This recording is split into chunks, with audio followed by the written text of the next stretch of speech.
Hey guys, welcome back to another episode of the Coaches Roundtable. We were just talking, it's been, I think in May, sometime around May, but we're all in different locations now than we were last time. Probably a lot to catch up on. We have some questions, but as always, I'm sure we won't get to all of them. So I'm going to start. How's everyone doing? I'll hand it over to whoever wants to go first. Jeremiah just muted himself. So that automatically means that he volunteered me over here. Yeah, actually, it's funny. I looked back earlier today to see the last time that the three of us recorded because often we'll do these recordings and then they'll come out like a month later. So last time was actually like the first week of May. So it's officially been 5 months since the last three of us linked up together. There's a lot to catch up on, I'm sure, on all of our fronts. I've seen Jeremiah. I went down to Phoenix to visit him in end of June. But besides that, man, we got a lot to catch up on. Life has been incredibly busy throughout these last couple of months, especially the last few months, especially like this summer, which honestly was one of the most productive and progressive seasons I've ever had.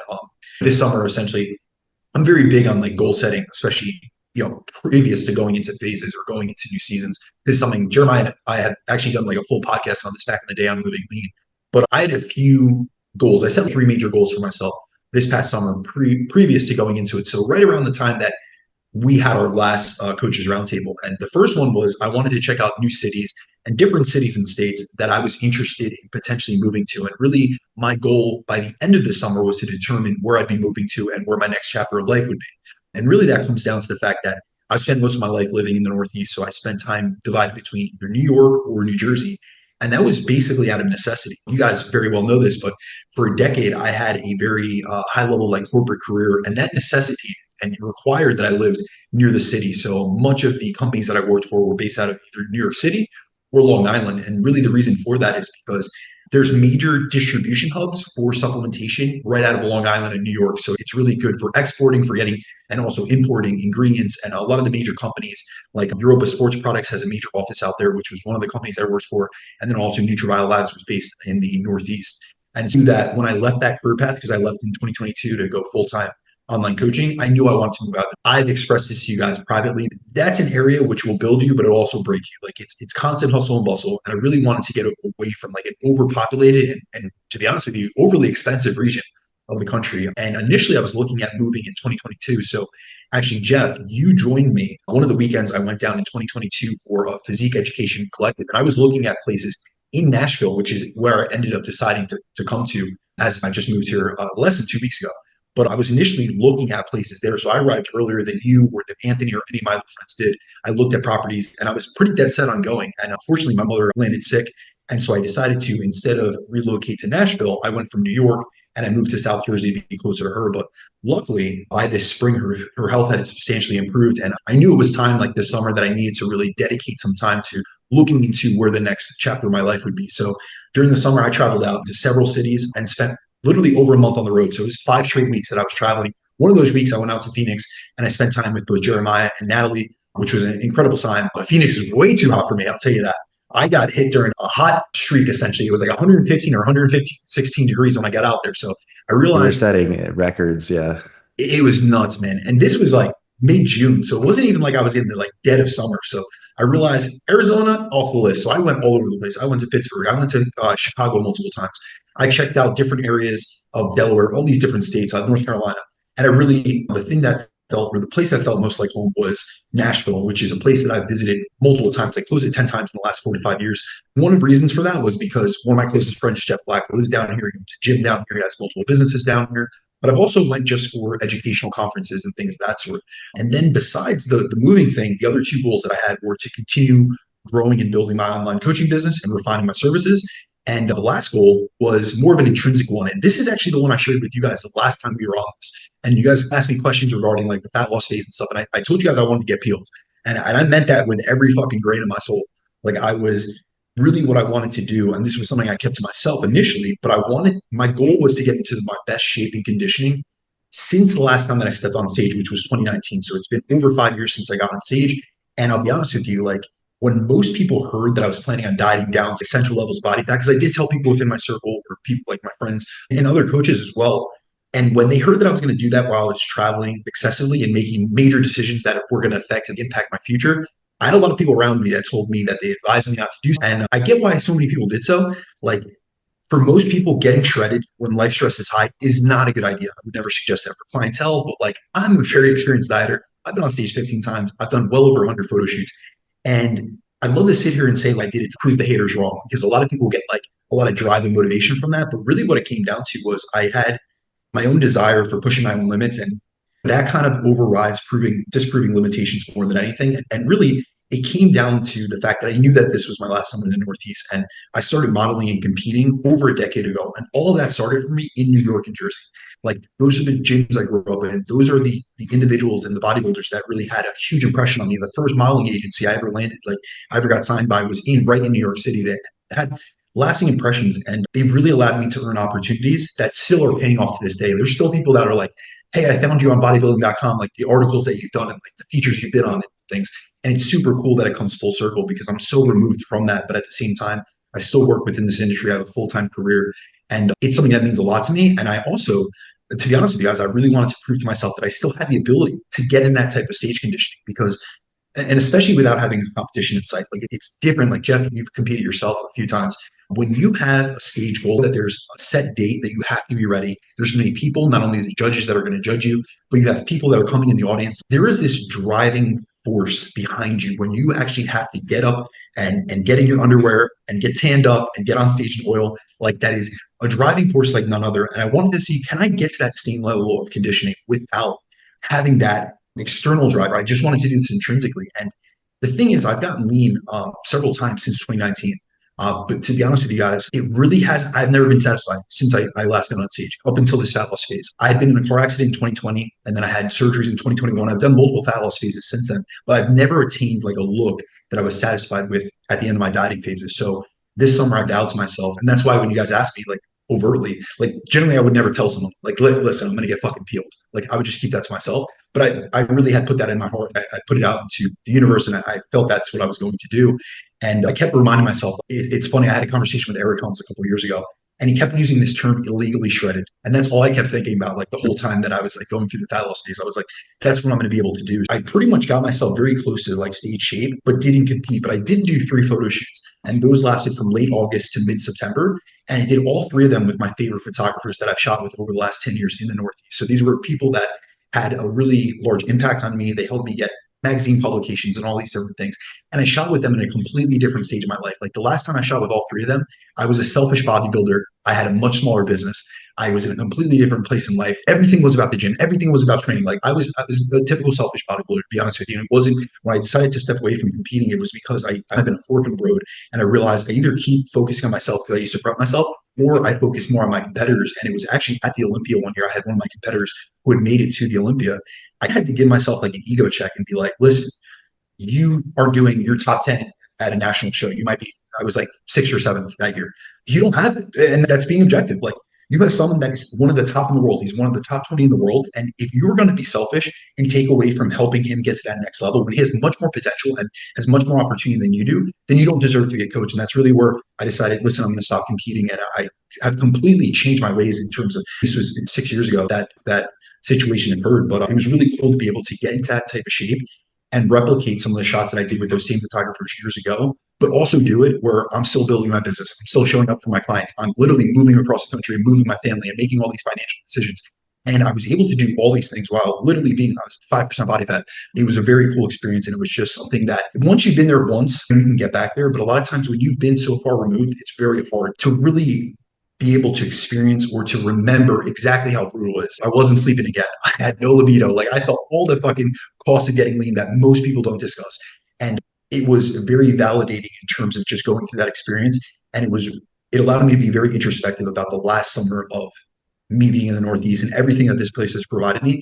And I believe that it allowed me to end that chapter in a really high note and then transition. I literally did my last photo shoot. I packed up the rest of my car and I drove 18 hours to fucking Nashville. So it's been a whirlwind of the last couple of weeks, but I'm really looking forward to what's to come.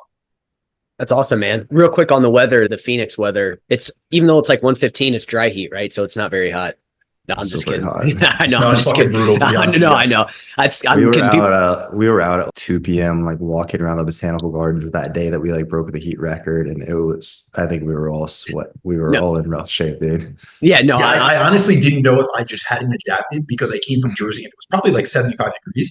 And I remember looking at Jeremiah and being like, I'm trying to find like the map and stuff, and I didn't even know where I was, and I felt lightheaded, and I'm like, is it because I'm dieting or is it because I'm just not adapted to heat? And eventually I looked around and I looked at Natalie and she had a big hat on, but she was turning red. And I was like, all right, I can't be the only one suffering out here. Maybe we should turn back. There's no water that we have. Like we had no access to anything. There's no maps or anything. We're like looking at a paper map. And I'm just glad that we made it back to the car, my friend. Yeah, no, Thank God we're both Eagle Scouts, or we wouldn't have survived that. that helps. Yeah, no, I'm totally. People say that all the time, right? Where they're like, "Oh, it's dry heat; it's not that hot." I'm like, once it gets like 115, it's freaking hot, no matter what. Which, speaking of, man, now that you're in Nashville, dude, it's hey, now you don't have that, you don't have those as cold winters anymore, so that'll be nice too. I am so looking forward to it. So the day I left, now mind you, I left my place at 3 a.m. in the morning. I was trying to get ahead on the traffic, and also I'm an early riser, as you very well know. It was 50, no, it was like 61 degrees. I got down to Nashville, it was 85. So it was like such a dichotomy of seasons, and it's just beautiful down here. The weather's really nice. We obviously got hit with the storm that we recently had, the hurricane stuff. We didn't get hit, luckily, thank God. We didn't get hit too bad, but it was like raining and stuff. But it's still like raining in Jersey right now at this time of the year. It's 55 degrees and raining. Nashville, it's 75 to 80 and raining. I'll take that all day. Yep. Cool, man. No, that's awesome. Yeah, that coming down to the Midwest. So what's next for you? Anything from that perspective? Just recover from the diet, or what does that look like for you? Yeah, so last weekend, actually, so I got here less than 2 weeks ago. And I would love to say that I've settled, but I literally went right into check-ins, right into working.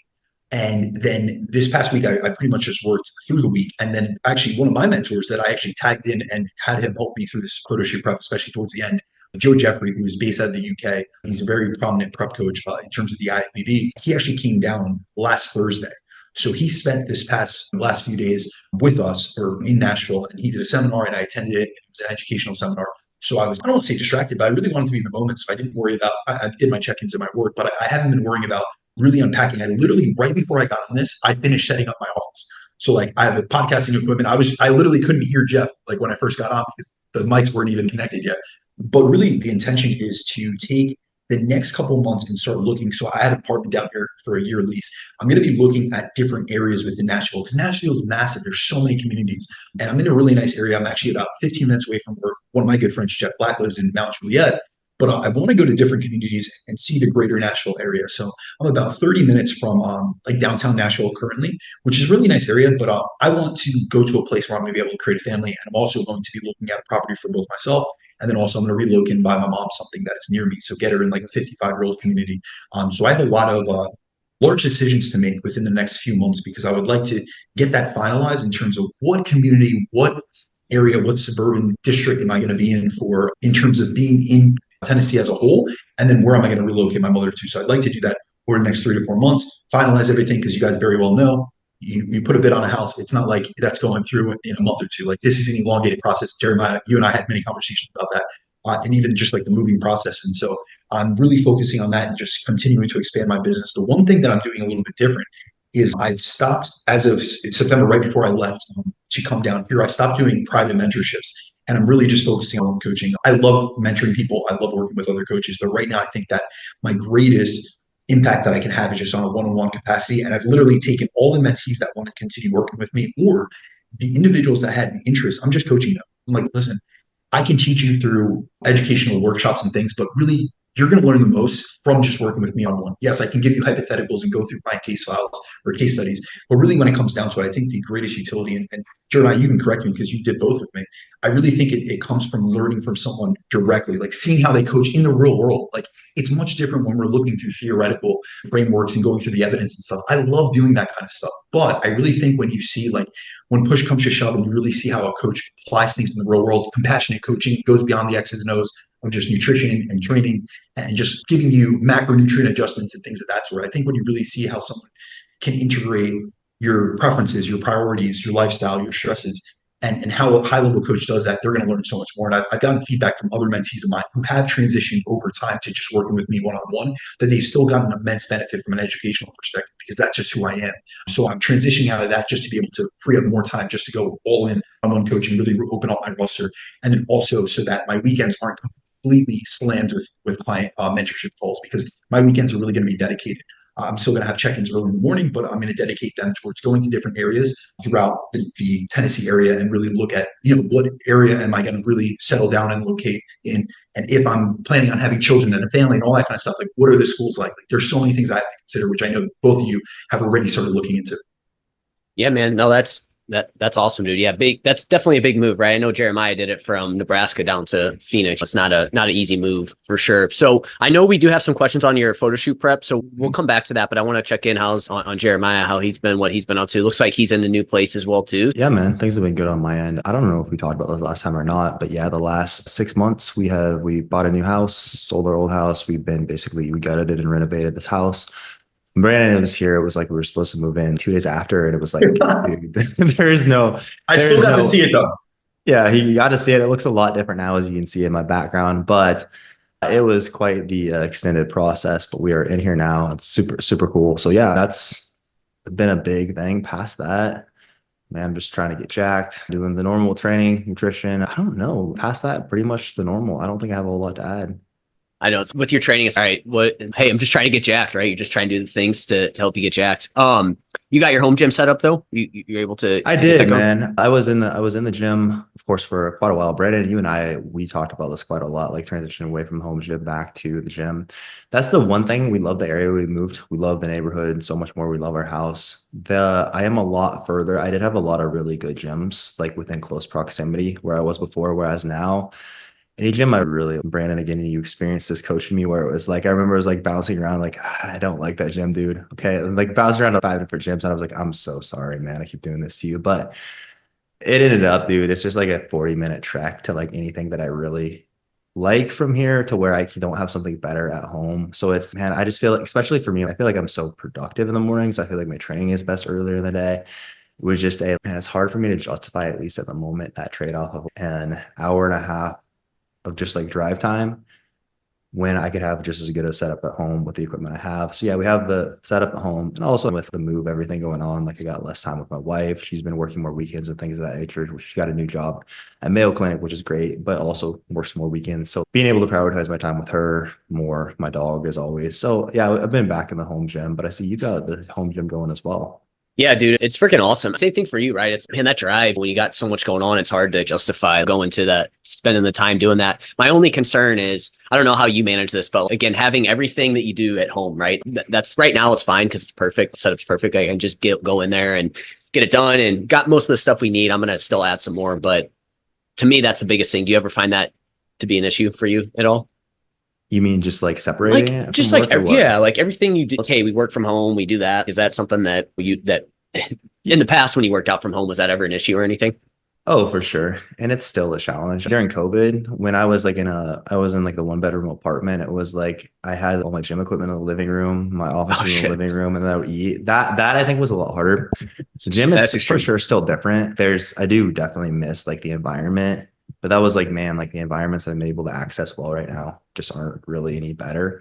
I do really think though, I don't know. I've been in the phase for the last couple of years where I'm so excited about my training that it hasn't been as hard for me to like get up for it as it was in the past sometimes. So as of now, it's not, I do really think though, like for me, separating it from work, being like training before I start work, I think is very helpful.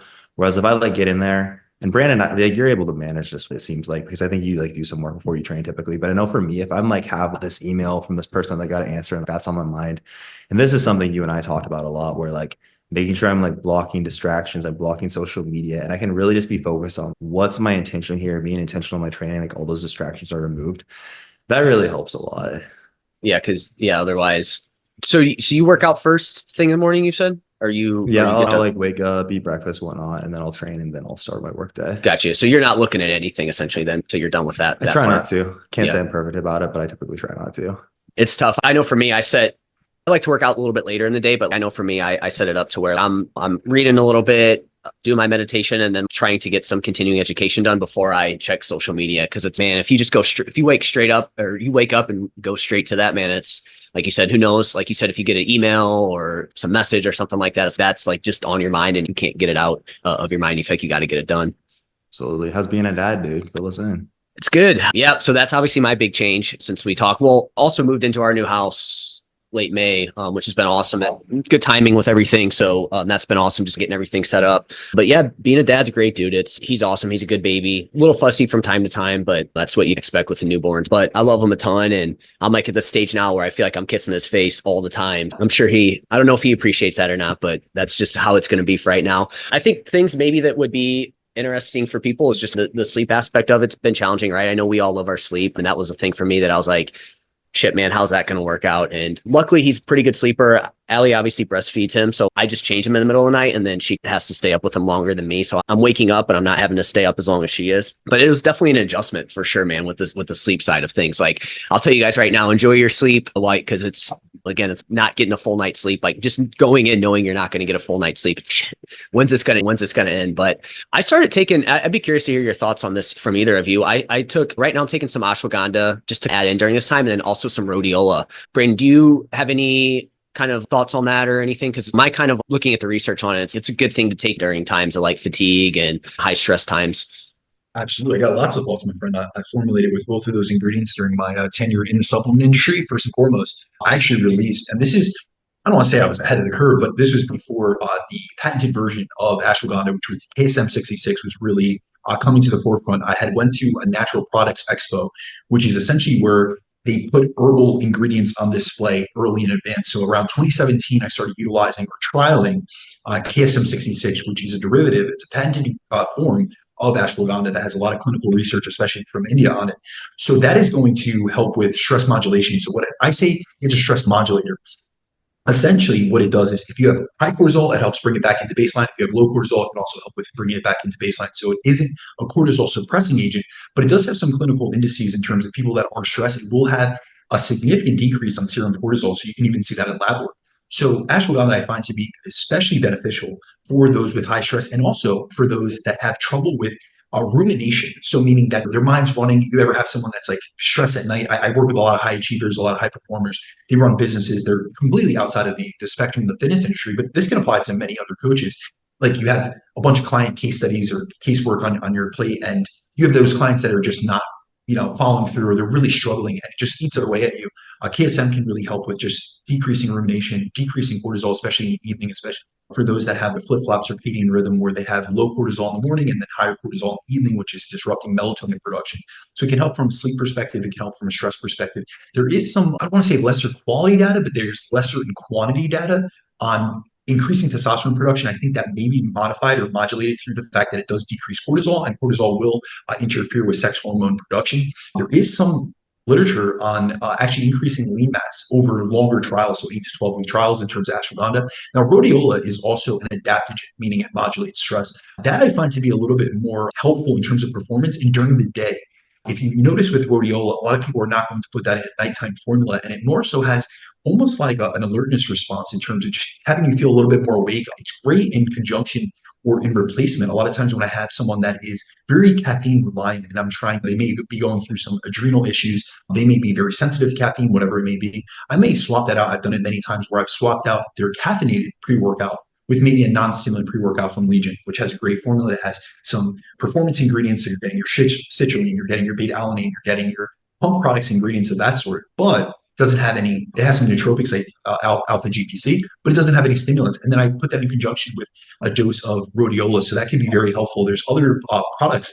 I know Wayne Norton has actually formulated one of his pre-workout supplements with rhodiola. It has some beneficial effects on performance, especially from an endurance perspective. So I think that both of those are especially efficacious. Another thing that I would suggest during high times of stress is an amino acid L-theanine that can help with, it's a GABA modifier. So essentially it's going to work on the inhibitory neurotransmitter, calming you down. It's also great in conjunction with caffeine to try to take that edge off. So L-theanine is one that I really find to be beneficial. Another one that I do with high stress parents, a lot of times I'll utilize a product called phosphatidylserine. That's probably the most significant decreaser in cortisol and stress production. So that can be found in a patented form, which is called Serenade, which has substantial decreases in cortisol production. And I found that for many, it has a very calming effect. So these are all things that we can use in either the neurotransmitter category or even the adaptogen category. I find those to be very beneficial if titrated in the right doses over time. These aren't things to just throw in and utilize all the time, like a mineral like magnesium would be. Obviously, in high times of stress with low sleep, magnesium, we're going to burn through more magnesium. We already do that. Athletes actually burn through about 50% more magnesium on a daily basis than the average sedentary population. Now, magnesium is a mineral that is involved in so many chemical processes. I remember initially when I first got in the supplement industry over 10 years ago, they used to say it was involved in 300 chemical processes. I hear people claiming 800 to 900 at this point. Now, mind you, this is an 11-year gap between those two. But let's just say it's involved in so many chemical processes and metabolic processes, insulin sensitivity. It's going to help with nutrient partitioning. It's going to help with stress modification. It's going to help with sleep quality, all these things, down regulation of the sympathetic nervous system. So that would be a mineral or a product that you would use year round, because many people are deficient in magnesium, especially due to the depletion of soil quality and the lack of quality in many areas of the world in terms of food quality. But when I'm talking about like an ashwagandha, a rhodiola, these aren't things to use at all times. But dude, you're a busy parent. You're getting minimal sleep. Another thing that's actually been found to be quite beneficial for sleep restriction. And the reason I know these kind of things, I work with very busy individuals that are traveling all over the place, but I also have been quite sleep deprived, not only recently, but also in other various periods of my life. I used to travel 75,000 miles per year. There's actually some very interesting research on creatine, utilizing creatine as not a nootropic ingredient, but actually something to offset the fatigue that is onset from low sleep periods. So they've actually utilized it to mitigate some of the performance decrements that come with lack of sleep. So I find that to be extremely interesting. Like, we need any other reasons to utilize creatine, but we also see, I know I utilize this with Jeremiah, that higher doses of creatine are really good for cognitive benefits. So higher doses, so 10 plus grams per day, could have some brain boosting effects. So there are so many products that we can leverage, but first and foremost, we always have to go after the fundamental basics. So make sure you have a micronutrient and a nutrient dense diet first and foremost. You're getting adequate sleep, but there's going to be times in your life where you can't have everything firing on all cylinders. So Jeff, in your specific case, you can't optimize sleep quality. You're a parent, that's your priority. So that's where we utilize specific interventions from a supplementation perspective to help bridge that gap. Yeah, I think obviously all the sleep habits I've built, I think having that again, whenever you are sleep restricted, I think if you can improve that quality as much as you can, I think that's helpful. And I feel like I've dialed that in. So I feel like that's been super helpful. But the creatine one, though, that's another one, like you said there, from the kind of cognition standpoint, especially during times of low sleep. That was something that I found super interesting. Real quick on the Legion, they actually have L-theanine in it, in that non-stem pre-workout, and they have, the only one you missed was the betaine. Otherwise, everything else you said is in there. Actually, I didn't realize it had theanine in it. Super interesting. But yeah, that's how it's been. Training's been good for me though during this time. I haven't really noticed anything there. And I don't know if it is all the kind of sleep habits I've worked on over the years, or if the rhodiola and the ashwagandha are helping out a little bit. But overall, I feel pretty good from that standpoint. I thought the first couple days, it was like, I could feel it. Just, you guys know how it is. Like when you're like when you don't get as much sleep, everything just feels like heavy, right? Like you just feel a little heavier. That's how it felt. But I haven't really felt that. Obviously, some nights are better than others, but it's a big transition period. But it's awesome. So yeah, looking forward to seeing them grow up and everything like that. But other than that, just trying to push training, and just like you, Jared, just getting jacked. That's the goal. Keep that going. Cool.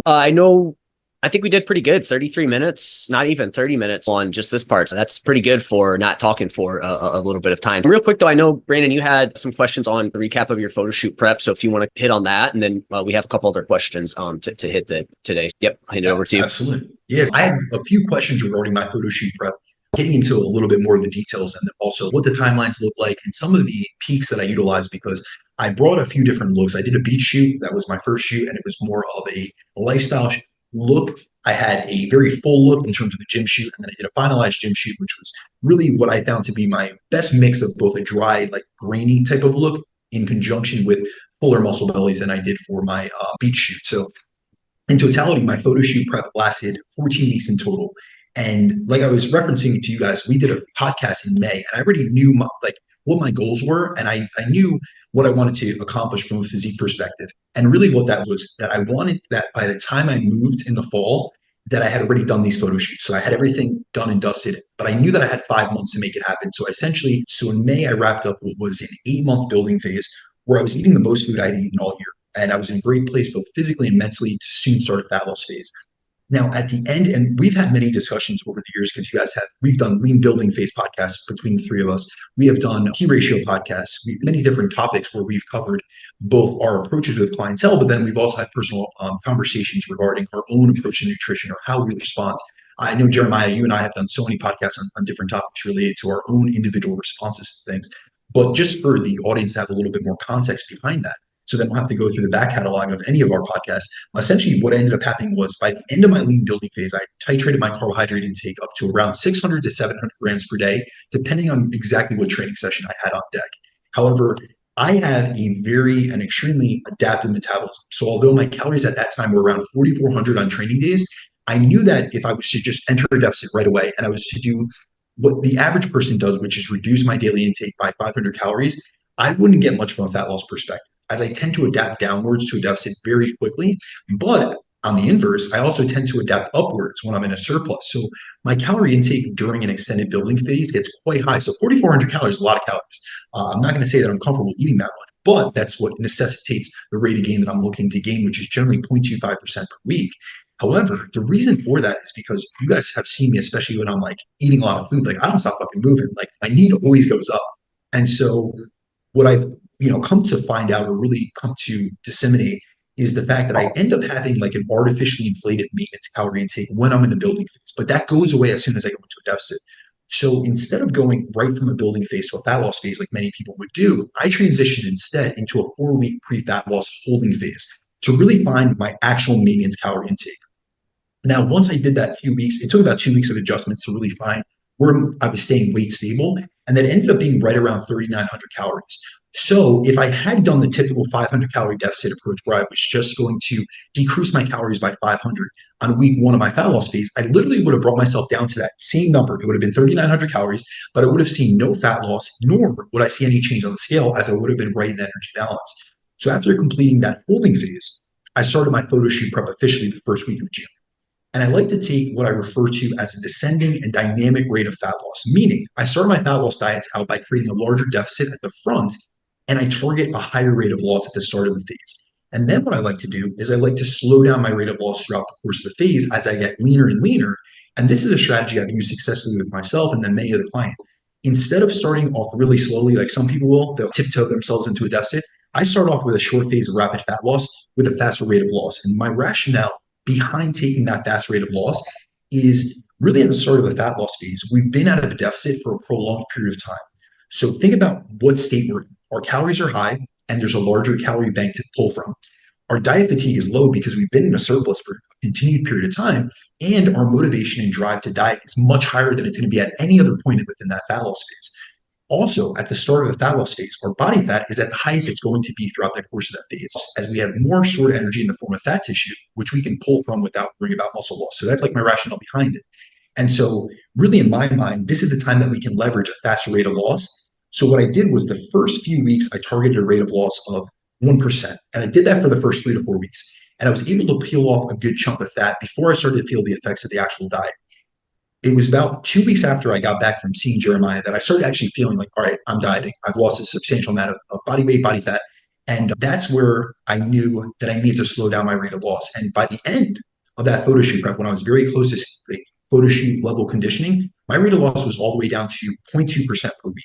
So when I actually did a calculation before I got on here. When I do the actual calculation across the entirety of the 14-week fat loss phase, I lost around 7% of my body weight.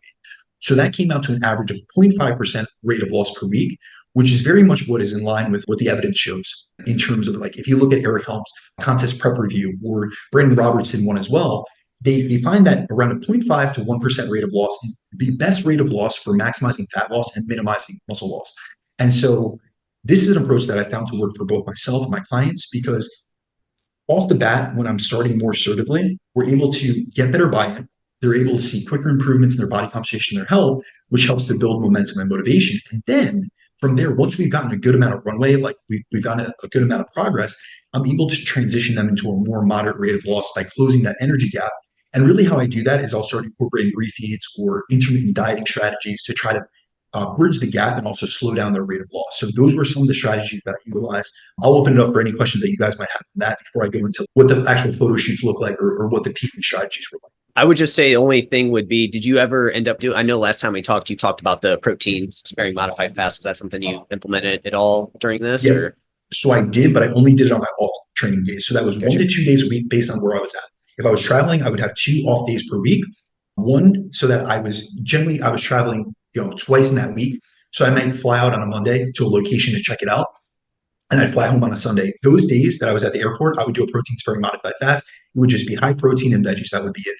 I also utilized some protein sparing modified fast days while I was peaking for the photo shoot, because I wanted to reduce not only gut volume, but I also wanted to reduce carbohydrate content so that I could dissipate water retention. And that was one of the ways that I drove natural diuresis, because if you use a higher protein intake, it's going to increase urea, which is nitrogen output. which also helps with diuresis or the loss of water. And by taking the carbohydrates, as we very well know within a ketogenic diet, when you reduce carbohydrates, your insulin levels go down. You stop retaining as much water, but you also dissipate or lose some of that muscle and liver glycogen, which also holds water in and of itself, because carbohydrates have an osmotic effect, which is why it's hard. If you think about the molecular biochemical structure of carbohydrate, it's a carbon plus water. So it's carbohydrate. So just by reducing carbohydrates, even in those peak week scenarios, I was able to derive natural diuresis or natural water excretion by utilizing somewhat of a protein sparing modified fast. But I did not use it like where I would utilize it for weeks at a time. I had even spoken to you, Jeff, about this. And actually, Philip Pape, who I know you guys have done podcasts with, he had asked me a couple of questions about this. I have used very long ago protein sparing modified fast for like 2 weeks. But ever since then, that was a very harsh diet to say the least. I wouldn't utilize that except for very short periods of time. I only utilize protein sparing modified fast days. So they will be integrated into the off days of that diet where training or energetic demand is not as high because we're not training, and we're able to drive a larger net deficit. So that is how I did most of my off days. So it'd be a much lower calorie day in comparison to my actual training day diet. That makes sense. Yeah. Not because like usually the stuff you'll see on those diets is like multiple weeks on end, whereas like here it's more so just the days. So it's like that makes sense. It's almost the opposite of a kind of refeed day essentially. Absolutely. Real quick, so what I want to do with this, because Jeremiah has to leave here at 3. So what I want to do is, so we have the base there of like leading up to it. I want to go over your timeline, Brandon. But real quick, before Jeremiah goes, we did have a question around like weighted vests. So I want to talk about that. And then once we talk about that, we'll come back and finish with the timeline of your photo shoots and like the peaking and stuff like that. Is that cool with you guys? Absolutely. Cool. So I did have a question on weighted vests, and Jeremiah, I thought this was a good one. And Brandon, I obviously want to hear your thoughts too on this, but because I know you did weighted vests for fat loss. Somebody just asked thoughts on weighted vests for running or working out, or is it more of a fat loss tool? If you want to answer this and then maybe go over your experience with using a weighted vest. Yeah, I think Brandon can speak to this super well also, because I know we both played around with this a bit. Brandon, the first podcast I did with you, actually, I was wearing a weighted vest. I remember this is when I was doing this. From a training perspective, like simply for training, like thoughts on that for training. I think if you're like training at home, I think it can be a decent tool. For example, if you are like your ability to load heavy isn't there for a split squat, for example, hey, throwing on the weighted vest, we can add more load there, push-ups, things of that nature. So it could be a good tool, pull-ups, stuff like that. I would say in a lot of those instances, if a client has like other tools, I wouldn't necessarily program it. I don't know like how frequently you guys like program weighted vest into a program. If there's like if we have heavy enough dumbbells available, for example. From our like running in a weighted vest perspective, I think unless you were like trying to prep for an event where you had to run carrying a heavy load, I don't know if I would necessarily recommend that. I think a lot of people already like how they run their gait cycle, things of that nature aren't quite optimal. But then when we add in, okay, maybe you have an additional 30 pounds from a weighted vest, for example, probably less than ideal there. But again, I think if you're prepping for a specific event for it, it's great. I would say really like the area where I would use it the most, or where I have used it, is fat loss. So really that was 2021 when I did that, was in a mini cut I was doing with Steve Hall. And he was actually doing the same thing at the time. But basically the theory was replacing the amount of weight that I was losing with weight in the weighted vest to see if this could prevent metabolic adaptation. So I know like James Krieger at the time had a lot of research on this, and he had a bodybuilder who I think the dude, if I recall correctly, who he like uses as a case study for this. And what was it? Gravitostat, I think is the word, kind of this theory. There is a gravitostat, which essentially is our bones sense, there's osteocytes in the bones which sense loading. So essentially they've done it in rat models, and then they also have, there's only one that I know of, one clinical study in humans, where essentially the rat model data really indicates that the bones sense the increase in body weight. They actually put pellets, they actually implant them into the stomach of rats. And so the osteocytes perceive that, and they don't essentially perceive the weight loss that's occurring. So it actually could have some appetite suppressing effects. Now, it will increase energy expenditure. There's a few trials that actually look at that as a way, like Jeremiah, you alluded to mitigate metabolic adaptation. So I believe there was a study where they looked at 2 different amounts of weighted vests. So they did one where it was like 11% of body weight in obese individuals, and then one that was 1% body weight. And so what they saw was that when they wore them for a significant period of the day, I want to say it was 8 or 9 hours per day, that it not only increased energy expenditure, but the heavier weighted vest group, so the one that utilized 11% weighted vest, lost body fat without, or lost body weight and body fat without intentionally dieting. So it was spontaneous energy reduction or spontaneous energy expenditure, and they had spontaneous weight loss. And so they lost a significant amount more, and that could be attributed to also the appetite regulating effects of that phenomenon, as well as the fact that they're burning more calories. So how I've really seen it, the gravity test, that's not really validated in many human studies, but I have utilized it myself. The first time I ever utilized it was in a contest prep in 2018. And it was really because my job had switched me from being an outside sales rep into an office as a key accounts manager. And I needed a way to maximize every single. So I literally would just replace what I was actually doing. And I wore a weighted vest under my apparel, or under my like work apparel. And anytime I did cardio, I had the weighted vest on so that it would increase the energy expenditure. Because really, when it comes down to it, your energy expenditure is a function of not only how long, the duration of the activity you're doing, the intensity of the activity you're doing, but a heavier body burns more calories. So one of the main metabolic adaptations that come along with weight loss are decreases in meat, but decreases in meat don't only refer to non-exercise activity in terms of spontaneous activity dropping, such as fidgeting or blinking and things of that sort. It's also the fact that we see increases in mitochondrial efficiency where you burn less calories for every single step, every single bicep curl you do, every single energetic activity that you do, you're burning less calories. And that has even been shown to actually decrease energy expenditure by a significant amount of, or significant percentage. So really we could offset some of that by just increasing the weight and pretty much offsetting the reduction. So say that you lose 10% of your body weight. Jeremiah, you're 220 pounds, say that you lost 22 pounds or 190 pounds. If we just replace that, we could really get you more equated in terms of your actual energy expenditure during certain activities. The only drawback to that, and I have heard Steve Hall talk about this, I did it personally where I went up to a 25-pound weighted vest because that was how much I had lost in that contest prep. Now, mind you, I'm in stage shape, so I'm exhausted.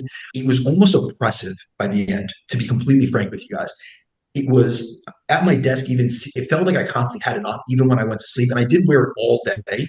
The only time I didn't wear it was actually when I was training, because I felt like it was actually increasing the amount of fatigue that I was feeling during those sessions. It was just uncomfortable, to be honest, like sitting on weight equipment and stuff with this big ass vest.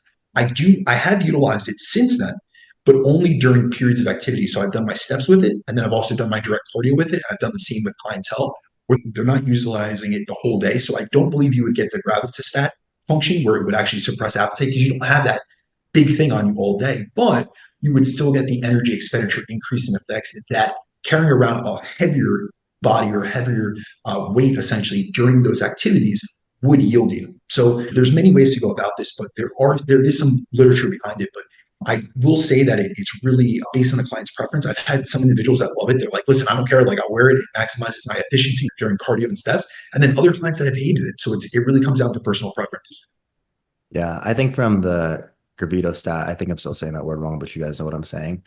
That from that perspective, we were trying to maximize that. So the guidelines we had were you have to wear this at least 6 hours a day, and those 6 hours have to be spent either standing or walking. So it was like a lot of time on my stand-up desk. And as you said, 6 hours doesn't seem that long, but I think you'll also notice that either Brandon or I, in like subsequent fat loss phases, have used the weighted vest constantly, like we were during those phases. And like that shit really did just, I would rather diet more aggressively, honestly, than have to wear that for 6 hours a day. It'd be like, it is funny how much, and I don't know if it would be easier now, but it was like, it could, especially like at the end of the diet, it did almost seem like daunting where, damn, I still have 3 more hours to wear this and stand here.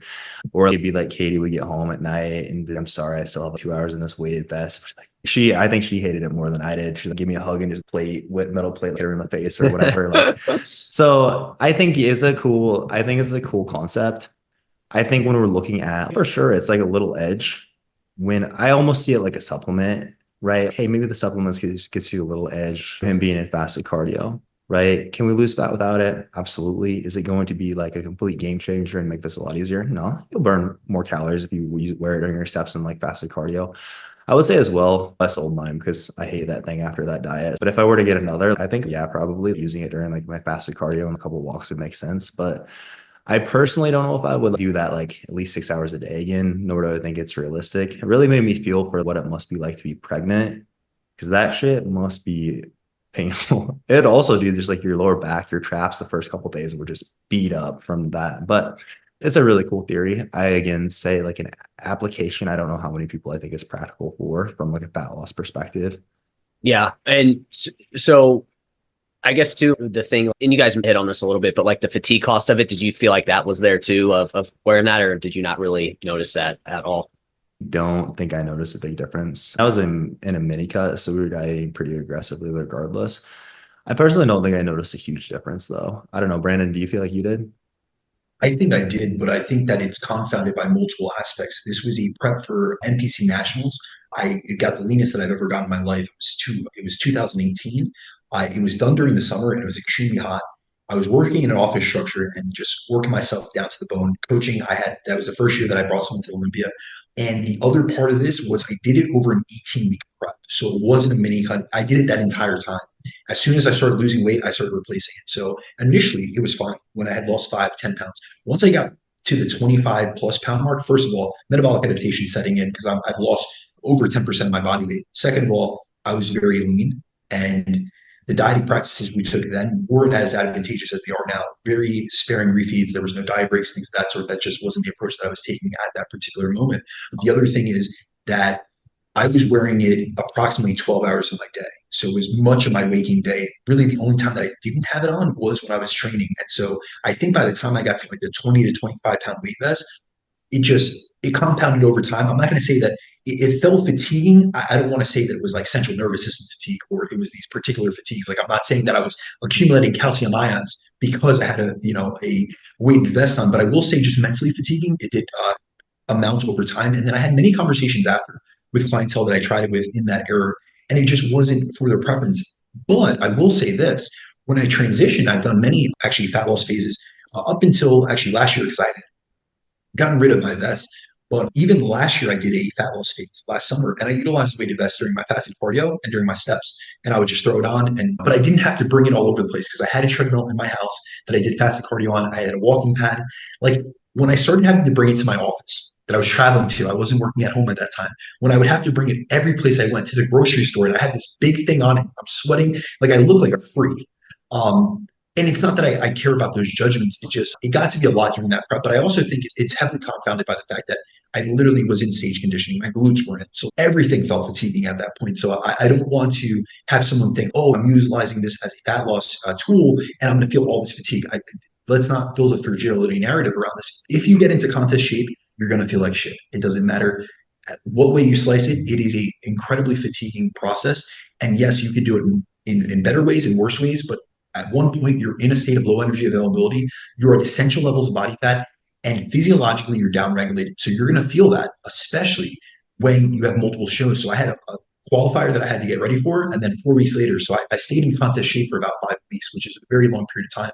So that prep in total was over 20 weeks. It was the longest prep that I ever did up until that point. And so it was just an extended period of being very lean, being in a large deficit and multiple things compounding, especially high stress from working a high level corporate career. So there's many things. But I will say the other thing, and you touched on this in terms of pregnant women, but it really gave me a heavy amount of respect for those living with overweight and obesity, like just carrying around a lot of excess weight. And I'll tell you that since that experience, obviously I've worked with so many clients, but I've had a lot of clients that have lost 20, 30, 40, 50 upwards. I've had people that have lost close to 100 pounds.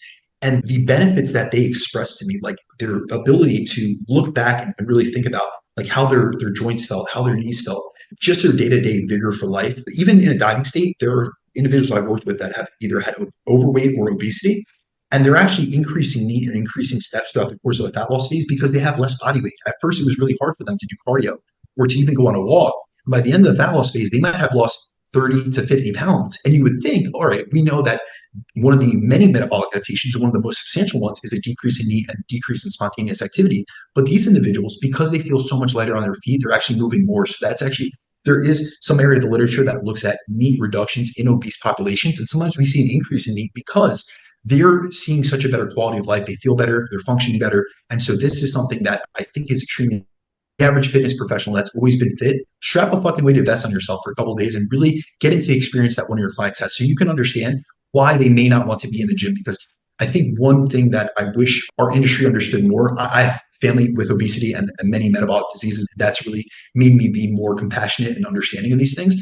A lot of times when we're a fitness focused individual, we're someone that we've worked in this industry our whole lives, we've always been in shape. We only see it from one point of view. And we may judge, and I've had this situation with younger coaches that I've mentored where they're like, my clients are just lazy. No, your clients there are individuals that are less regimented and less driven than others. But there's also individuals that they just feel they have such low energy and such low quality of life that they literally cannot drive themselves to be able to do things because of how they feel on a day-to-day basis. We can never understand that.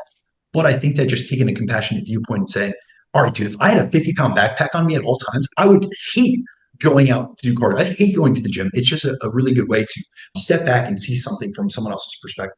That also reminds me of the GLP-1 talk too, right? Where obese people, they have that skewed kind of hunger and satiety response. And that's something that, as us, we've always been normal body weights. It's like hard to, that's something that you don't feel and you don't understand. So it reminds me of the same thing there with that. But Jeremiah, it sounds, again, it was essentially you wouldn't do it again. It was a good kind of.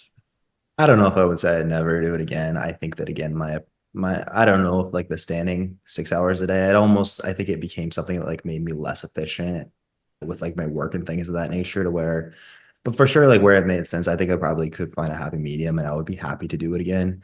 I think probably I have to see more compelling. I don't know.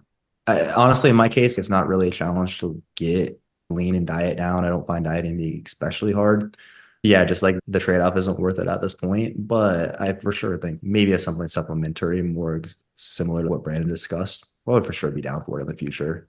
And or if you see, like you said, more compelling research or something along those lines. And then go ahead. Probably if it was like something where maybe if it made sense for a client, I would probably want to like, hey, this research seems to indicate like in your case, this would be helpful. I rather want to experience that myself again so I can coach someone better through it. But yeah, probably not past that. Yeah. And then on the fatigue side of things, Brandon, like you said, it's that itself, it would be hard to pinpoint if that was a thing causing the fatigue, right? There's so many other things kind of can't isolate it. Yeah, there's so many other things going on at play too. It's like, all right, it's probably a combination of all these things. So cool. I thought that was an interesting topic. And I know I knew Jeremiah, you had done the weighted vest. I figured Brandon, you had done that at some point in time, but I just didn't know for sure there. So I thought that was a super interesting question there. Jeremiah, I know you have to get going, but Brandon, I'm cool to hang out for a little bit longer. If that's fine with you, we can wrap up your photo shoot. Absolutely. Let's do it. So I'm gonna take off, guys, but good to chat with you guys as always. Yep, Jeremiah, good to see you, man. Thanks for chatting. Bye. Yep, talk to you soon. So yeah, Brandon, I know you set the stage for the Photoshoot Prep, and you also had the timelines of the shoots and everything like that. Yes, really. When I was leading off, I think I was telling you guys about the fact that I had backcasted what I was doing, and I knew approximately how much time that I had. And I just, with a more assertive approach, I started losing fat precipitously and at a faster rate. And then I slowed it down throughout the course. Really, when it came down to the timeline perspective, like I had a question about like, how did I backcast the timelines? Did I know exactly what I was doing in terms of that? And I do plan things pretty regimented in terms of, I believe in taking a periodized approach and being very strategic with these things. And now that is due to the fact that I've done 15 preps. I've done well over 100 photo shoots. So for me, I know approximately how long it takes for me to get in shape. So what I did was the photo shoot I wanted to peak for was 12 weeks away from the time that I started my shoot. So what I did initially was I worked backwards from there. And that's really based off all the data that I have from previous photo shoot preps as well as contest preps, because I know from an objective perspective in terms of how I'll need to look around 2 to 4 weeks out from a shoot or show.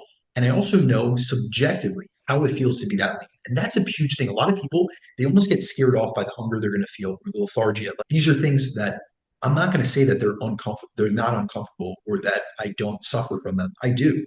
A lot of times I don't discuss them because I understand that this is part of the course. I've accepted this. And also I find this to be an extremely growth promoting process. Like, this allows me to challenge myself in a different capacity. A lot of times I'm challenging myself mentally to learn things. This is an area in my life that I'm able to challenge myself physically. So what I did was I tried to make it so that I had multiple timelines to be able to shoot for. So initially what I did was I booked a beach shoot and a lifestyle shoot 10 weeks away from the start of the diet, so that I knew that really what I wanted to do was I wanted to shoot 2 weeks prior to my actual target date that I was peaking for. And the reason I did that was because I know that I'm generally in close to shooting shape 2 weeks out. And also I wanted to look at the images and see how they came out so that I could practice my peak and then also get objective feedback. Listen, I've worked with, this was a particular photographer, Mike Martin. I know how I have looked in his camera before. So I wanted that first initial shoot to almost be like a trial run. And so I did that photo shoot at the beach shoot, and it came out really well. But I noticed when I first got the raw images back, and this is really important for people to realize, I got the raw images first. I did not get the edits because that's going to look different. So I got the raw images right off the camera, right after I finished the shoot. And I realized that I was still flat during that shoot, especially through my chest and my delts. which are weak points of mine. And also, those are areas that I need a very large amount of carbs to fill out. So I knew that I hadn't nailed that peak yet. So what I did was I took notes on that, exactly what I had done. And then I wanted to rectify it going forward because my main shoot was with a photographer named Jimmy Murtaugh. And anyone within like fitness industry will know that name because he has done editorials and publications for many like high level magazines. So he's done articles in Muscular Development, Flex Magazine. He was a huge contributor. Jeff, I don't know if you remember this. Do you remember this website, Simply Shredded and CutJack.com? No, No? I All actually right, don't all right. remember So that. I'm way too old for this. In the early 2000s, that was a major thing. It was almost like the same type of prominence as bodybuilding.com, like the misforms. So those were websites that used to publish a lot of, at that time, fitness models, physique competitors, things like that. They would publish all of their workouts and stuff. So he used to take photos for those sites. And so I booked a shoot with Jimmy in a gym. And I knew in my mind, I knew that I was going to be able to get a pump in the gym. But by the time I was close to that shoot, I wanted to rectify how I peaked for that. However, at that point, I'm 10 weeks into the diet. I'm already pretty shredded. I'm having very low energy levels. My sleep quality was off. So what I did was I reached out to one of my mentors, Joe Jeffrey, and I asked him, I said, listen, I want you to peak me for this shoot. I have one target shoot. I would like you to take me through this process. And the good thing about me is I have years of data. I'm very analytical. I've tracked everything that I've done. So I had data and notes, not only what I had done through that phase, but also all of my previous peaks. So I sent it over to him. I sent at least the pertinent information over to him. And then we both agreed that I was pretty conservative with my previous carb load. So I needed to push it. And in his mind, he felt that I was lean enough to really be aggressive with the carb load. So what I had him do was 8 days out from the shoot, he took over completely. And that was a Wednesday, and the shoot was the next Thursday. So what I did was I ran my baseline diet on Wednesday, which was just my normal, intake. And then Joe drew up a plan, which I started Friday or Thursday. So Thursday and Friday, he had me do a back-to-back refeed at 500 carbs per day to see how I fill out. I then took photos both on Saturday and Sunday, and he had me run pretty much a protein sparing modified fast those 2 days. But it was for him, he actually added some fat in there, which is not what I would do during a protein sparing modified fast. So it was protein fat days with just a little bit of trace carbs from vegetables. And I looked a bit fuller on Saturday, but by Sunday, I'd flattened out. So we knew that 500-gram carb load back to back, so 1,000 grams over those 48 hours, were not enough to fully fill me out. So we started the next full carb up on that Monday before the shoot. So it's Monday and I have a Thursday shoot. So it was 3 days out from the shoot. He pushed it really heavily. So it's going to be, you'll probably be surprised by this, but Monday I got an 1,100 grams carbs and I handled that amount pretty well. It was some of the best pumps that I've gotten in months. Imagine I'm complete at this point. Real quick, like 1,100 cart, what are we looking at? I'm assuming that wasn't all obviously like potatoes and stuff, right? Like we're Absolutely talking. not. So I went, first of all, I wouldn't want to take in that much potassium first, foremost, and that much fiber. I went with low fiber carbohydrates. It was based on my choice. He just gave me the macros. What I did was a mix of glucose and fructose for every single meal. The reason for that is because glucose, we can only saturate so much. We get about 60 grams per hour of uptake of glucose into the intestines. So that's going to go through the GLUT4 receptor. Now we have another channel that we can uptake glucose and actually expedite the amount of glucose or amount of total carbohydrate we can uptake per hour up to 75 to 90 grams. And that's if we combine it with a fructose source.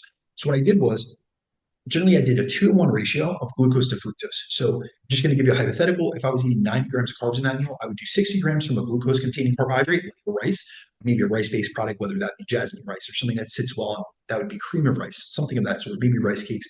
And then I would combine that with a fructose source. So generally, that was going to be fruit for me, but I also utilized manuka honey, which is another really readily so my meals really look like rice products. So that was, I would rotate between jasmine rice and cream of rice, or rice and grinds, which is by Pride Foods, which is just a organic cream of rice that tastes really well. And then I would have fruit with those meals. And I went with a lot of berries and things that digested very easily on me. Other things that I added to that was, obviously I come from the supplement industry. I do very well with high molecular weight carbohydrates. So particularly, I utilize a product or an ingredient called highly branched cyclic dextrin. And so that's a high molecular weight carbohydrate. It clears the GI system very quickly, gets absorbed readily. So I would use that in conjunction. So most of my meals really look like a rice-based product, a source of fruit, or a fructose source like a honey, and a scoop or two of a highly branched cyclic dextrin product. And so that's really what the layout looked like on Monday. Now I woke up Tuesday and I was only up 2 pounds. Now mind you, I had 1,100 grams of carbohydrates. So generally you would super compensate even more. Joe said, listen, let's repeat that again. So I had 2 days, and over those 2 days, I had 2,200 grams of carbohydrates. Now I'm going to be very objective with you guys. By Tuesday night, I was completely spilled over. So now Monday, I started the carb load bright and early in the morning. By the end of the day, Tuesday, so I'm ending my carb load. By the last two meals, I was completely spilled over, meaning I'm looking water retentive. I look terrible. And now this is part of the process where many people have to understand that it's going to depend on the individual and really what look you're going for. We were going for a much fuller look. Joe he has a different approach to this than I generally do. And he's a contest prep coach. So he usually pushes a carb load very aggressively. And seeing as I had asked him to take over, I completely followed his lead, despite the fact this was actually past my comfort zone. That was a lot of food to take in. Like, just for context, 2,200 grams of carbs over 2 days was more than I had consumed in the last 2 weeks prior, because I was on very low carbohydrates because I was dieting down. And so what we did was I woke up Wednesday, I was full as a house. Wednesday, we dropped down to a very light day. So it was very low calorie and then also very light in terms of it was just protein and vegetable meals. So it was just a protein sparing modified fast, but even the protein content was low that day. And really the reason for that was we were trying to drive the process of natural diuresis, because I was already completely glycogen saturated. I didn't need any more carbohydrates. I had already fully saturated my stores. And really, if I continued taking carbohydrates, I was not going to dry out. So I was trying to separate. I filled out and then I dried out. And that's actually a misconception many have. I spent many years as a contest prep coach. A lot of people will say, yeah, I'm going to fill out and dry out at the same time. You're not going to, because these are solutes. So carbohydrates, sodium needs to follow water. So you need sodium, water, and carbohydrates to fill out. And then you also need to reduce all of those things to dry out. So it's counterintuitive to say you're going to do both. And the only time that those things work is when someone's using a pharmaceutical diuretic, where they'll have a burger and fries the night before show and they'll hit a diuretic, and that's going to keep diuresis going. But that's a pharmaceutical intervention, which I personally don't use. And so what I did was Wednesday was very low meals, low calories, and really trying to drive diuresis. On Thursday, I got up at 2 a.m. and I knew I had 10 hours before my photo shoot. So I started introducing natural over-the-counter water excretion agents. So that's going to look like things like caffeine, which induces natural diuresis. I utilize B vitamins, vitamin C, and then dandelion root to continue excreting fluids. Now, by the time I got there, that shoot went really well, but I was a little bit too full, for my own opinion, to say the least. It was a different look, and I'm happy that we did it, but I'm used to being like very bone dry. And so I'm able to make comparisons between like photo shoots I've done with Jimmy and I've done with other individuals. And having that high level of a carb intake the weeks previous just didn't allow me to nail that level of conditioning. So what I did was, after I got some of the photos back, the raws from Jimmy, I booked a final photo shoot with one of my good friends who's a photographer, and he's also an IFBB pro. So he's got a really good eye. His name's Shannero Berjonte. And this time I peaked myself for it, and I utilized a more conservative carb load. So I went in the middle between what I had done initially for that first beach shoot and then what Joe did. And I did an amount that I know that I handled very well in the off season. So I did 650 grams of carbohydrates, which is generally my average during the height of an off season. I did 650 grams of carbs over 2 days. And then what I did was I ran my normal not training day diet, which is a protein sparing modified fast, for the 1 day out before the shoot. And that last shoot, which was 2 weeks after the shoot with Jimmy, which was my target shoot, I brought my best package overall. So really what it comes down to is, first you have to trial things. You have to get data and you have to refine from there. So every single shoot looked differently. And really, I've also found this to be the fact, both with clients and myself, that the first shoot, you generally never nail it unless you are someone that has been doing carb ups or doing practice peaks and things of that sort. And so it's really good, especially for someone like myself, to do a couple, to book a couple. Like, just like many times when I would have competitors, I would have them do a warm-up show, and then I'd have a show that I would peak them for. And that's just like to work the nerves out and really get data on what does that person respond well to, and also how did they do under pressure. But overall, I'll tell you that this phase was incredibly productive and a success in my opinion, because I was able to get back into killer shape despite this being the busiest summer of my life. And the other thing I'm really proud about is the fact that I didn't have a show in sight, but I got into, I go to a gym with bodybuilders and many people that compete, and everyone was asking me, am I going to do a show? And that wasn't my intention, but it was nice. It's not that I need like that type of feedback, but it was very nice to be able to get into that place, because to be honest with you, the last 5 years have been the most physically and personally challenging that I've ever had. 2019, right after I did my last show, or my last string of shows, my father and my dog passed away. The next year, we go into a pandemic and the world shuts down. I lived in Jersey, so I was like one of the areas that had the longest shutdown on gyms. At the end of that year, I got into a car accident. A distracted driver hit me, and I was out of commission essentially for the next year with training. The next summer, 2021, I have multiple surgeries, so I'm out of the gym. And then 2022, I made the decision to leave my corporate career and go full-time online coaching. So it's very focused on business. But then my mom gets sick. So I relocate to be able to take care of her. And I'm literally, all I was doing 2022 and onwards was really just running my business and taking care of her, and really taking that role as a caretaker. And so really, when it comes down to it, I'm always you've seen me, we've went on trips together. I'm always going to eat my normal meals. I'm always going to stay on point. We go out to a restaurant, you're going to see me with a mustard salad because this is who I am. This is a part of my identity. But really, when I look in comparison to where I was at years ago, I was very much more structured in terms of training was my main priority when I was competing.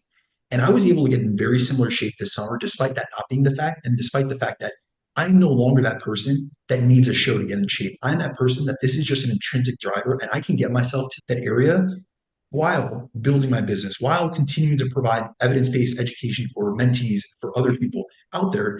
And it was really just enlightening to me the fact that I hadn't spent the last couple of years really heavily focused on my physique development because it wasn't my main priority, but I was still able to attain a comparable level of physique that I had in the past while handling everything else, managing everything. So it was a testament to all the busy working individuals and business professionals that I work with that a lot of times we make excuses to ourselves as to why we can't do something or as to why it's not the right time. It's never going to be the right time. This summer, I literally I decided I was picking up my life and moving literally across the country. It was an 18-hour road trip, but I knew that I still had more in me. I still could get up early. Like, we can't control what happens to us, but we can control our actions, our habits, our behaviors, and our decisions.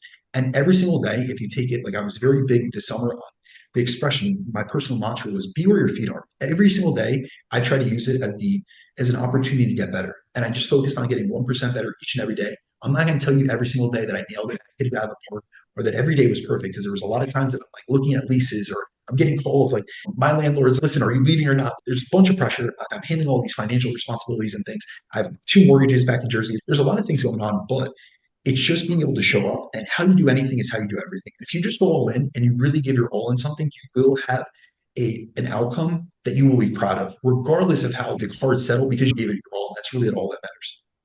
Yeah, no, dude, that's awesome, man. Yeah, I think for you, like you said, this is just kind of part of your lifestyle. And obviously you work with a ton of people and you've been working on these habits for a long time. So you know the things that you need to get done even during busy times. But like you said, it's like you work with a lot of people who are busy too. So it helps you relate to them a little bit more. And this kind of reminds me of where I'm at now too, right? Where I'm have a child now, and it's a lot of people usually are like, oh, once you have a child, you're not going to focus on that stuff as much anymore. And I want to still prove that it's like, hey, this is still going to be important to me. And like you said, you just figure out how to make it work. And again, is it going to be your absolute best physique right then and there? Probably not. But again, you still put in the work for it. And again, if it's important to you, you'll get it done, right? You'll figure out how to make it work, even if you have stuff going on, right?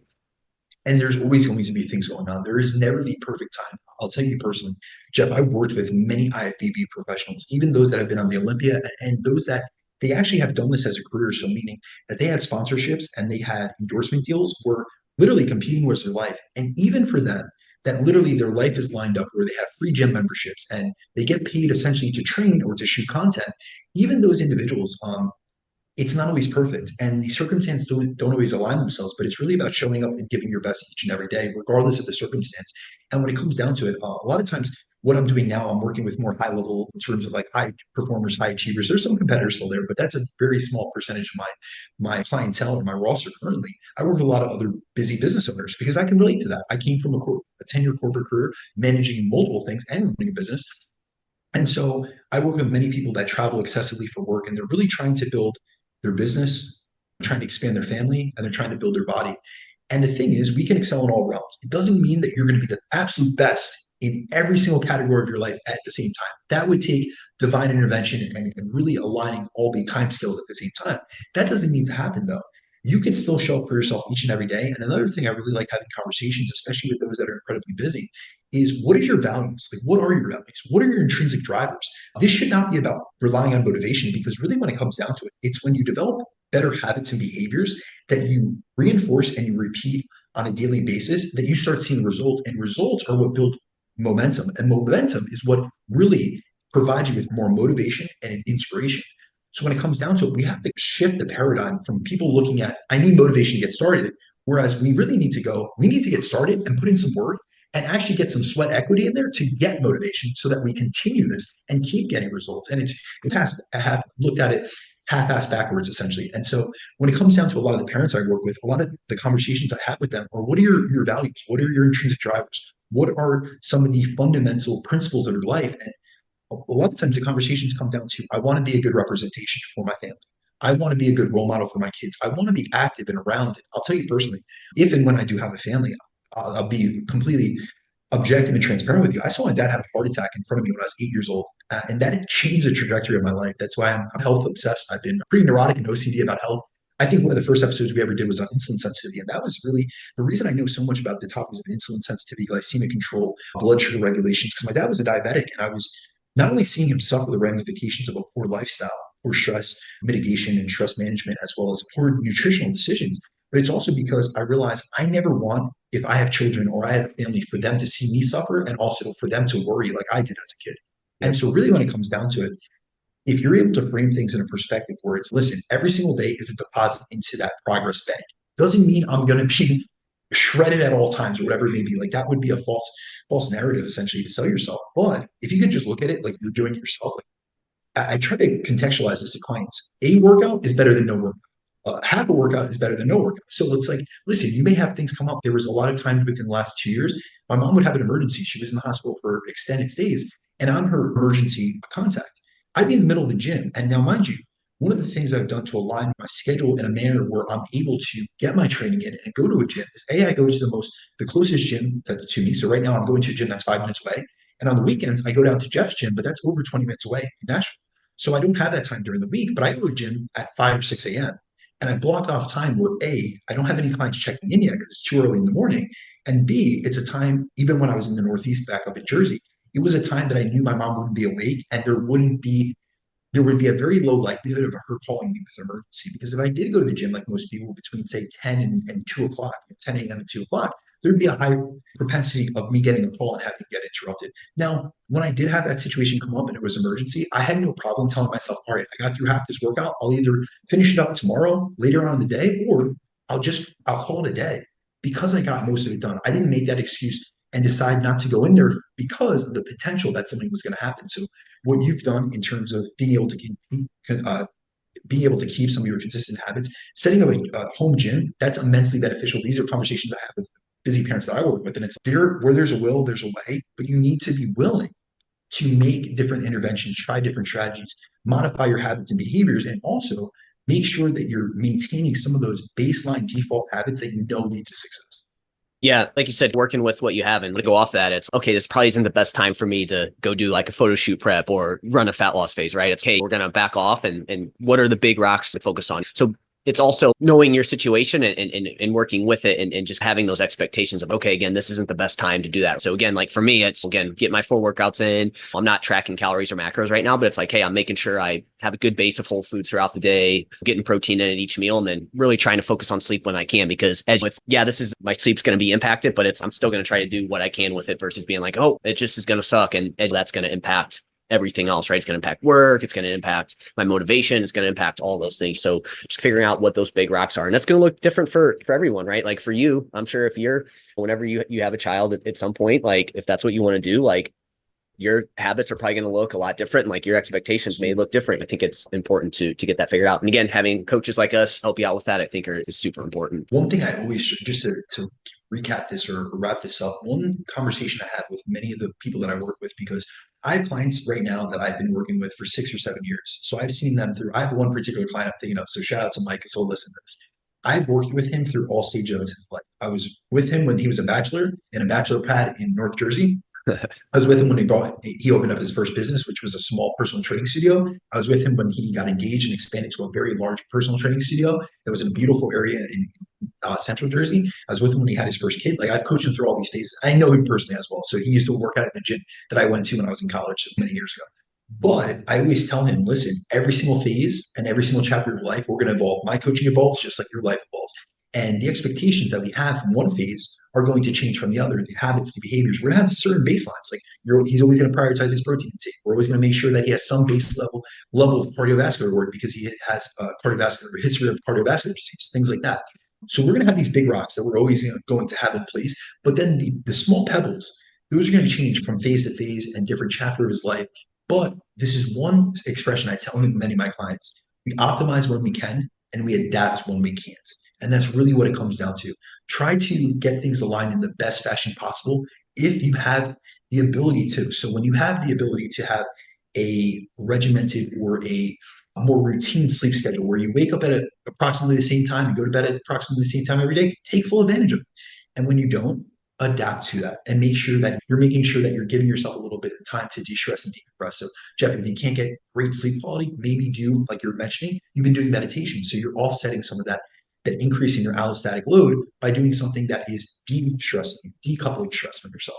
So it's just about trying to have some sort of balance, and balance looks different for every single person, and balance is going to look different from this phase and this year and this season to the next.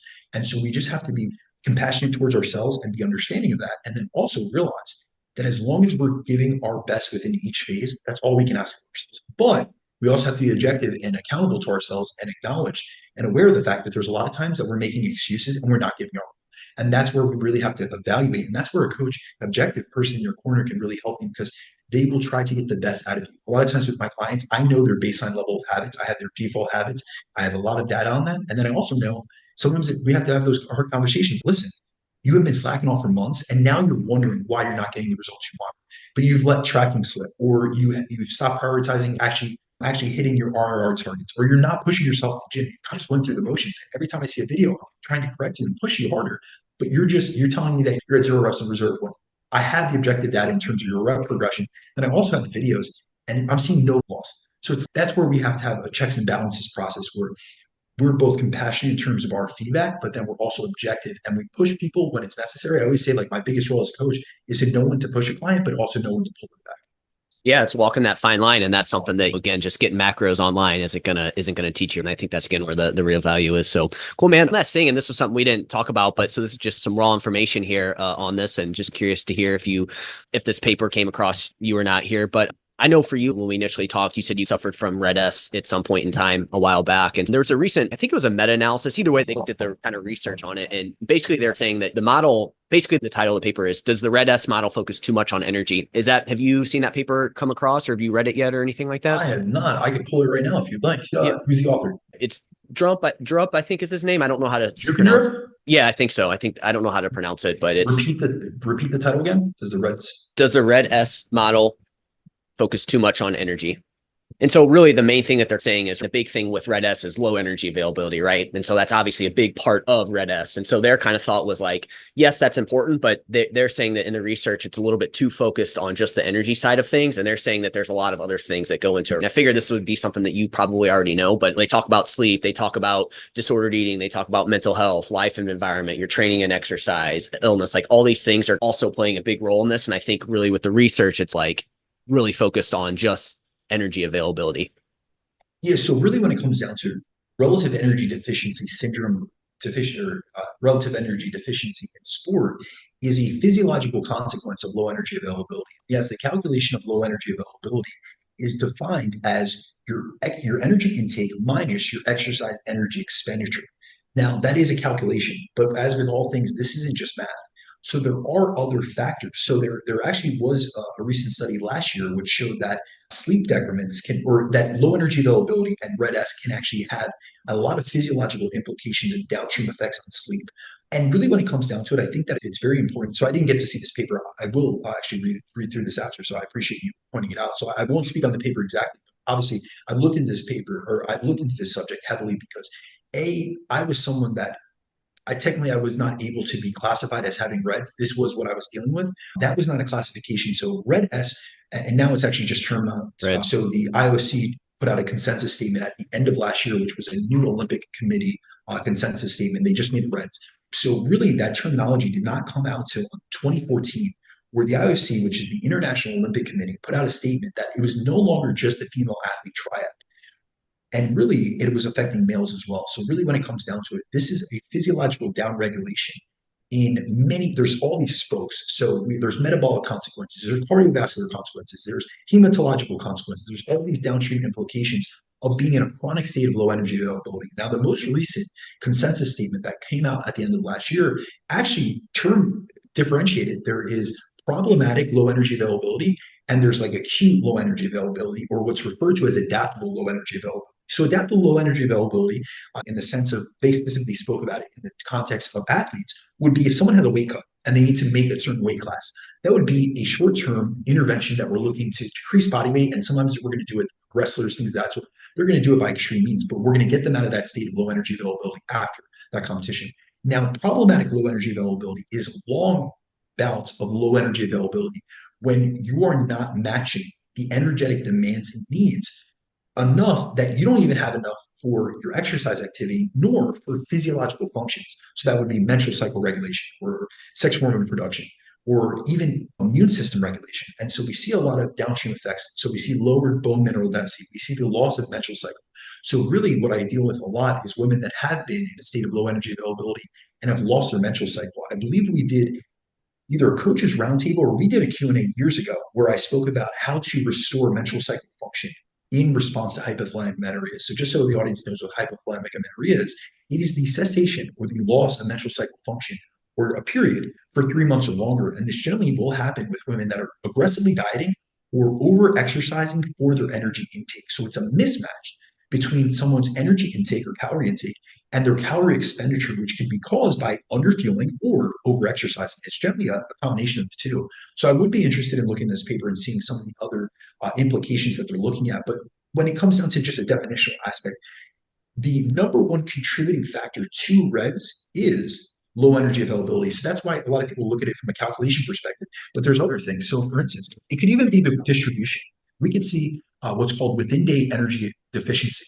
And what that means is that someone is heavily biasing their energy intake. So for instance, one of the best, it's Fahrenholtz did a study on women where they looked at athletic women and they put them into different feeding patterns essentially. So this wasn't time restricted feeding, but they really looked at certain characteristics of these women and how they ate. And there was a lot of women that trained in a fasted state early in the day and then did not fuel themselves around the training session. So they put themselves in a very large energy deficit.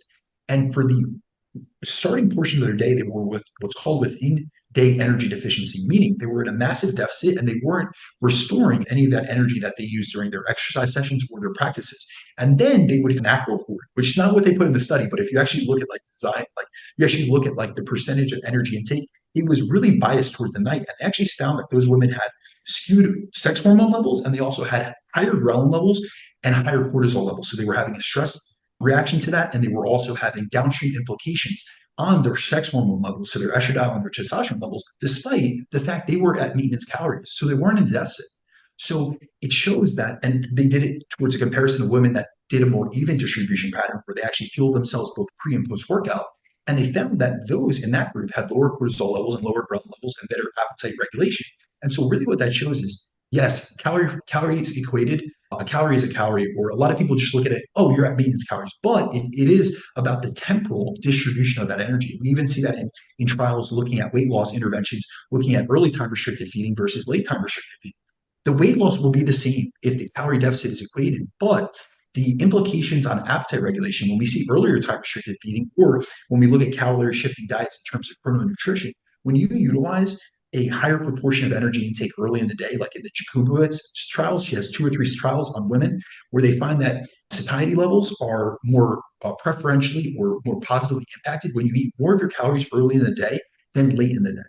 And so these are just like more of the nuances. A lot of people are just looking at calories, and that's all good. Just are going for fundamentals. But really, when it gets into some of the more nuanced details, when we're dealing with client populations that either have hormonal issues, appetite regulation issues, obesity, things like that's where we're getting into some of these more nuances. Once we get them tracking correctly and they're getting their protein intake in, and they have the bare basics down there, resistance training in a progressive fashion, that's where we have to peel back the layers of the onion and say, are there any other interventions or levers that we can pull to really optimize things? But really, when it comes down to low energy availability, big things or REDS, big things to look out for are to not go into excessively carbohydrate restricted diets, because in and of itself, low carbohydrate availability can increase your likelihood of experiencing REDS. Another thing is to not do excessive exercise without fueling. So that's a big thing, like fasted exercise will predispose someone towards that within day energy deficiency, which will predispose you towards relative energy deficiency.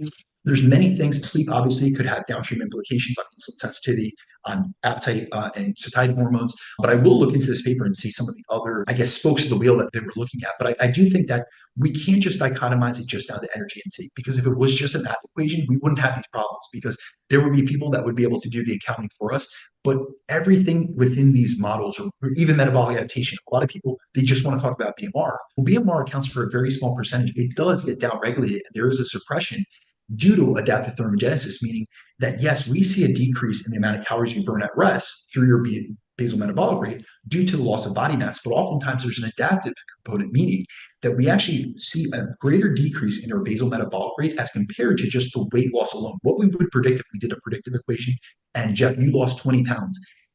Based on, say you went from 180 pounds to 160 pounds, at 160, we could do a predictive equation. Your BMR should be this. We will see an adaptive reduction in that, but generally, it's in the area of 5%. The most we've ever seen is the Minnesota semi-starvations trial, where they lost 25% of their body weight, and their basal metabolic rate went down 40%. Now, their total daily energy expenditure went down 40%. There was a 15% adaptive reduction that was heavily confounded by the fact that you lost a massive amount of lean body mass, which obviously has a higher energetic cost because that's metabolically active tissue. But really, when we look at the largest reductions in total daily energy expenditure from metabolic adaptation, from being in a continuous deficit, it's from need, where we see between 400 and 600 calories decrease per day. So there's actually a study by Weigel in 1988 where they had people lose over 26% of body weight, and they found that their BMR was within 2.5% of the predicted. So yes, they lost a massive amount of weight. They did have metabolic adaptation at the level of BMR, but it was only 2.5% lower than they expected based on their predictive equations. But when they looked at their need, it was down over 600 calories. So that was what was essentially amounting to the massive reduction in total daily energy expenditure, really what accounted for the massive amount of discrepancy between the amount of calories they should have been burning and the actual calories they were burning. And so we can never reduce these things down to just one thing. It can't ever just be a BMR, or it just can't be energy intake, which is what they're alluding to. We have to look at energy intake, energy expenditure, hormone status, micronutrient intake. There's a lot of things within relative energy deficiency where someone might just have a micronutrient deficiency, which could be compounded by the fact that they're not eating enough, but they're also not taking in supplemental vitamins and minerals to be able to replete those things. So they're not only creating the calorie deficit, but also a micronutrient deficit. So these are all multifactorial issues. And it's never just, we never want to dichotomize it or just reduce it down to one thing, because that makes it seem like it's a really easy solution. And what's really unfortunate about that is when you think, and it would be great if we could find the one root cause, but if we say it's just energy, then when that person restores energy availability, they would restore their menstrual cycle. But we actually see there's actually research on this. And it's very interesting because I've worked with women that have lost their menstrual cycle come to me and they're at energy balance or they're in a slight surplus. They did not lose their menstrual cycle due to low energy availability or chronic dieting. They lost it due to what's called psychogenic stress. So they were psychologically stressed. And we see in other trials that CBT, so cognitive behavioral therapy, can restore a woman's menstrual cycle. So there's so many levers to pull, and there's so many things that we as coaches and just you as individuals need to be aware of that, unfortunately, yes, it's complicated, it's complex. We're going to try to clarify it as much as possible, but we also have to be open and aware, as well as receptive to the fact that there could be many inputs into an equation that are leading to the state that we're seeing someone present with. Yeah. And obviously, yeah, read the paper. Let me know what you think. I'd be curious to hear your thoughts. But essentially, that's what they got at, right? Was like, they feel like in the research, it's very focused on just the energy side of things. And as you just alluded to there's a lot of other things that could be playing roles. And that's essentially what they're trying to say with the research on this topic is like, hey, because people just focus on that, the other things get less consideration and they may be just as important, if not more important than just the energy side of things, the calorie side of things. Basically, it sounds like very similar to what you were just saying there. Yeah, let me know what you think of that paper, man. I would be super interesting to hear that. So cool, dude. Great chat today, as always. Anything you want to leave with or anything like that? No, as always, guys, it is a pleasure. It's always great to connect with you as well as Jeremiah. Thank you for having me back on. And if you guys need anything from me, feel free to find me at DaCruz_ on Instagram, or I'll be there every week. Also, since you brought this up, episode 150 was where we talked about restoring the menstrual cycle. Wow. Episode 150 of my podcast. And Jeff, where are you at right now in terms of episodes? 502. But that's not just guests. I do 2 a week solo, which are 10, 15 minutes. But that was actually back in May of 2022, over 2 years ago already, which is freaking crazy to think. But cool, man. Appreciate your time as always, dude. And we'll talk to you again next time. Peace.